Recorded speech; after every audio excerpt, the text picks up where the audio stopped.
Last episode में हमने देखा कि बाइलो की याददाश्त वापस आ गई थी और वो काफी ज्यादा गुस्से में थी। वो जिग्नान से कहती है कि तुमने मुझे बेवकूफ बनाकर बहुत बड़ी गलती की है, जिसके बाद वो अपने ऑरा से जिग्नान के सभी दोस्तों को पीछे ढकेल देती है और अपनी तलवार जिग्नान के सामने करते हुए कहती है कि आज मैं तुम्हें जान से मार दूंगी। ये सुनकर जिग्नान के फादर बाइलो को रोकने की कोशिश करते हैं, लेकिन वो सिर्फ अपनी आंखों का इस्तेमाल करके उनके हमले को नलीफाई कर देती है, जो देखकर वो काफी ज्यादा हैरान होते हुए सोचते हैं कि आखिर ये कौन है। तभी हम जिग्नान को देखते हैं, जहां सिस्टम जिग्नान को डेंजरस अपोनेंट वार्निंग दिखा रहा था और वो जिग्नान को वहां से भागने की सलाह दे रहा था। लेकिन बाइलो के ऑरा की वजह से जिग्नान का खड़ा हो पाना भी बहुत ज्यादा मुश्किल था। तभी बाइलो जिग्नान से कहती है, तुम चाहे जो कर लो पर आज तुम्हें मेरे हाथों से कोई भी नहीं बचा पाएगा। जिग्नान को भी अंदाजा था कि वो बाइलो से कभी नहीं जीत पाएगा, इसीलिए वो बाइलो को अपने साथ बिताए कुछ अच्छे पलों को याद दिलाने लगता है, जहां उन्होंने एक साथ मिलकर दुश्मनों का सामना किया था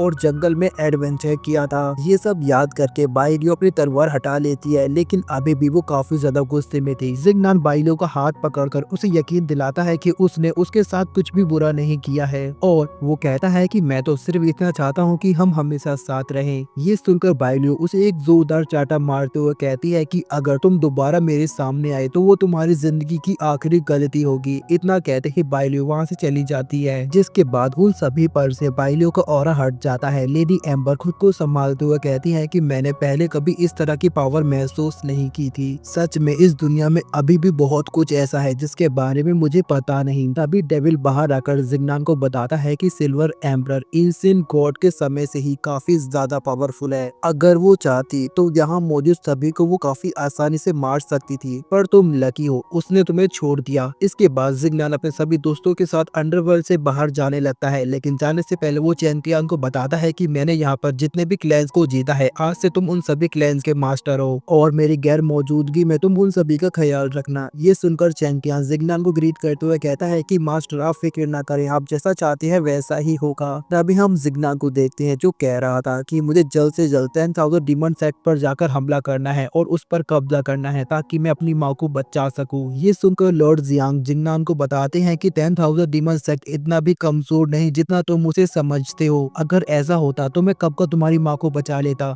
सबसे पहले हमें 10,000 डीमन सेक्ट में होने वाले कंपटीशन को जीतना होगा, जिसके लिए हमें काफी तैयारी करनी है क्योंकि वहां पर काफी ज्यादा पावरफुल अपोनेंट्स आने वाले हैं। इसके बाद हमारा सीन कट होता है और हमें किसी की मार्शल सोल दिखाई जाती है जो कह रही थी हिट्स एम्परर अब मर चुका है।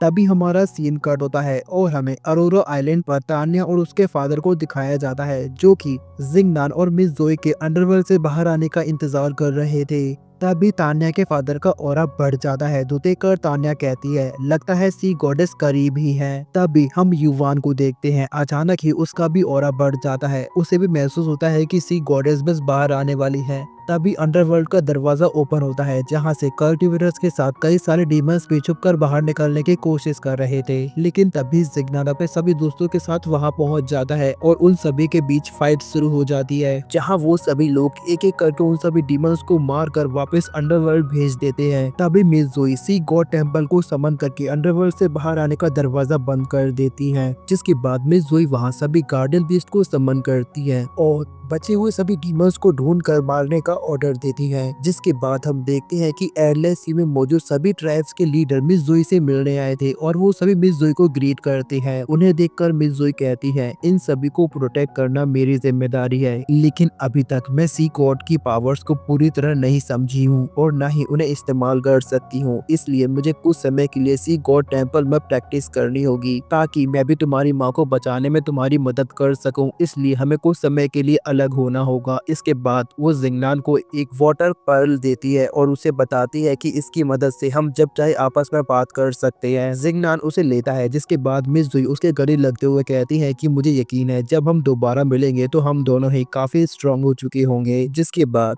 वो कहती है कि पता नहीं मैं तुम्हारे बिना इतना समय कैसे रह पाऊंगी। जिंगनान कहता है मुझे भी तुम्हारी काफी याद आएगी। जिसके बाद हम देखते हैं कि जिंगनान उस वाटर पर्ल को एक स्मार्टफोन में कन्वर्ट कर देता है, जिसके बाद वो मिस जोई से अलविदा लेता है और कहता कहता है कि मैं तुम्हें वापस लेने जल्दी आऊंगा। मिस जुई उसे जाता हुआ देखती है। तभी हमारा सीन कट होता है और हमें 10,000 डीमन सेक्ट में एक मास्क वाले आदमी को दिखाया जाता है जो कि मुस्कुराते हुए कह रहा था, जिग्नान मुझे तुम्हारे साथ खेलने में काफी मजा आएगा। तभी हमारा सीन कट होता है और हम जिग्नान की स्टेप को देखते हैं। वो लोग काफी समय से ट्रेवल कर रहे थे। तभी लीजिंग की नजर एक सिटी पर पड़ती है जो कि पूरी तरह से हवा में उड़ रही थी। उसे देखकर लीजिंग कहता है, मैंने इसके बारे में सुना है। इस सिटी का नाम स्काईफॉल कॉन्टिनेंट है और ये सिटी पूरी तरह हवा में फ्लोट करती रहती है। लॉर्ड जियांग कहते हैं, तुमने बिल्कुल सही कहा, लेकिन इस सिटी की एक और खास बात है, यहाँ पर मौजूद कल्टीवेटर्स बाकी दुनिया के कल्टीवेटर्स के मुकाबले थोड़े ज्यादा ताकतवर होते हैं, क्योंकि इस सिटी में स्पिरिचुअल एनर्जी की कोई कमी नहीं है, जिसकी वजह से उन्हें कल्टीवेशन करने में कोई तकलीफ नहीं होती। तभी हमें स्काईफॉल कॉन्टिनेंट के कुछ डिसाइपल्स को प्रैक्टिस करता हुआ दिखाया जाता है, जो कि गलती से उनकी शिप पर हमला कर देती हैं, लेकिन लीजिंग अपने बैरियर का इस्तेमाल करके शिप को बचा लेता है। तभी वो डिसाइपल लीजिंग से माफी मांगे बिना वहां से चला जाता है, जो देखकर लीजिंग को गुस्सा आता है, लेकिन जिग्नान लीजिंग को रोकता है और उन्हें बताता है कि ये दोनों कल्टीवेटर्स लगभग हमारी बराबरी के हैं। लेकिन इस बात से जिग्नान काफी हैरान था। वो कहता है, क्या ये लोग यहाँ के आम कल्टीवेटर्स हैं? तभी हमारा सीन कट होता है और हम देखते हैं कि वो सभी लोग स्काईफॉल कॉन्टिनेंट के मार्केट में घूम रहे थे, जहाँ लॉर्ड जियांग सभी को ये बताते हैं कि जब मैं पिछली बार यहाँ आया था तो ये जगह पूरी तरह वीरान थी, लेकिन ग्रैंड मास्टर अलायंस ने इसे पूरी तरह बदल दिया। तभी च्यूली कहती है,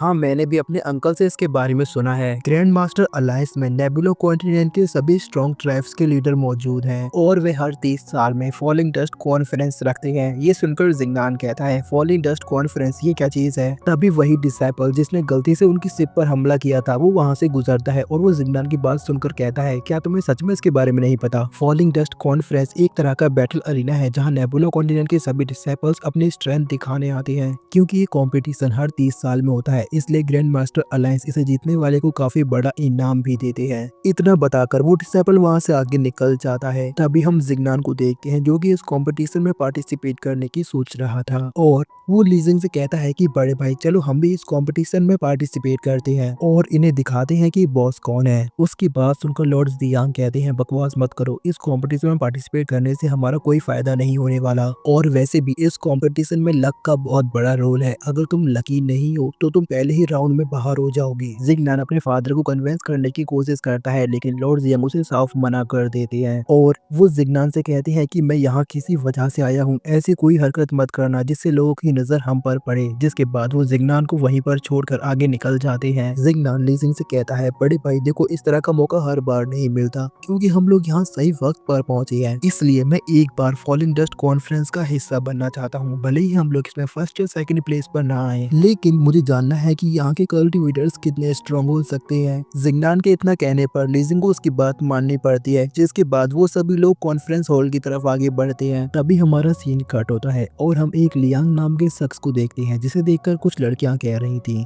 ये हमारे सिटी के यंग मास्टर हैं और ये एक जीनियस हैं जिन्होंने सिर्फ अपनी 23 एज में 6 लेवल हासिल कर लिया है। तभी एक सोल्जर कहता है कि हमारे यंग मास्टर अब ग्रैंड मास्टर अलायंस का हिस्सा बनने वाले हैं। तभी हमारा सीन कट होता है और हम जिग्नान और उसके दोस्तों को देखते हैं जो कि कॉन्फ्रेंस हॉल पहुंच गए थे। वहां मौजूद आदमी जिग्नान को उसका पार्टिसिपेटिंग नंबर देता है जो कि 1000 था, जो देखकर जिग्नान काफी ज्यादा हैरान होता है और कहता है कि यहाँ पर इतने सारे लोग पार्टिसिपेट कर रहे हैं। तो वो आदमी कहता है, हाँ ज्यादा बकवास मत करो और जाकर अपने नंबर का इंतजार करो। तभी वहाँ लियांग आता है, उसे देखकर वो आदमी चाय नाश्ता निकाल लेता है और कहता है, यंग मास्टर मुझे नहीं पता था कि आप भी यहाँ आने वाले हैं। तभी लियांग का आदमी चाय गिराते हुए कहता है कि बकवास मत करो, यंग मास्टर के पास तुम्हारे साथ बात करने का वक्त नहीं है, जल्दी से उनका नंबर निकाल कर दो। ये सुनकर वो आदमी लियांग को नंबर 1 देने जा रहा था, तो देखकर जिग्नान अपना पैर बीच में अड़ाकर उसे गिरा देता है और कहता है, तुमने अभी मुझे नंबर 1000 दिया था, इस हिसाब से तो उसे नंबर 1001 मिलना चाहिए। तो वो आदमी जिग्नान से कहता है, क्या तुम्हें नहीं पता हमारे यंग मास्टर एक जीनियस हैं और वो जल्दी ग्रैंड मास्टर अलायंस में शामिल होने वाले हैं, इसलिए नंबर 1 हमारे यंग मास्टर के लिए पहले से ही रिजर्व है। ये सुनकर जिग्नान उसका मजाक उड़ाते हुए कहता है कि यहाँ की सभी बेवकूफ इसी तरह की हरकत करते हैं। जिग्नान की इस बात पर लियांग को गुस्सा आ जाता है और वो जिग्नान पर हमला करने के लिए अपने स्पिरिचुअल बीस्ट को समन कर लेता है, जिसके साथ ही हमारा ये एपिसोड यहीं पर खत्म हो जाता है।